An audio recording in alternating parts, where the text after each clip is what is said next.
Le 1er mai, c'est la fête du muguet, mais c'est aussi depuis 1941 la fête du travail. Un jour chômé, enfin en principe. Beaucoup de professions préfèrent travailler ce jour-là, à commencer par les fleuristes.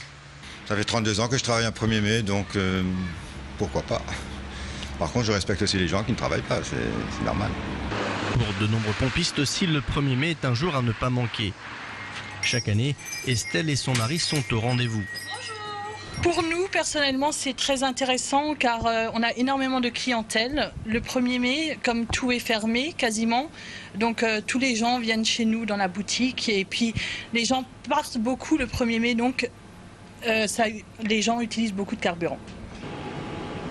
Un gros chiffre donc, mais un salaire qui ne change pas pour cette gérante. Si elle était employée, la situation serait tout autre, elle gagnerait 2 fois plus.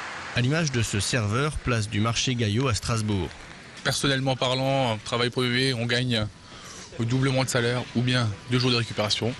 On aurait bien aimé fermer pour se reposer un petit peu. Bon après, on gagne un peu plus ou bien on récupère une journée de plus en congé récupératrice. Voilà. Ouais.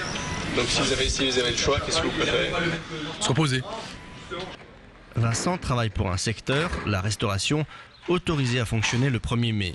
Mais la plupart des commerces n'ont pas le droit d'ouvrir ce jour-là, avec ou sans salariés. La CFTC le sait bien, elle se bat pour le respect des jours fériés. Même là où il n'y a pas de salariés, on ne peut pas exploiter un fonds de commerce.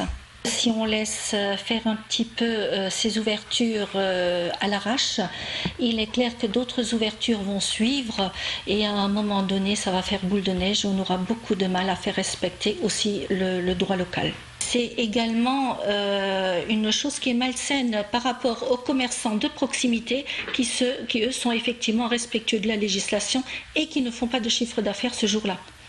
Les chauffeurs de bus, eux, n'auront pas de questions à se poser. Le 1er mai, les transports en commun ne fonctionneront pas.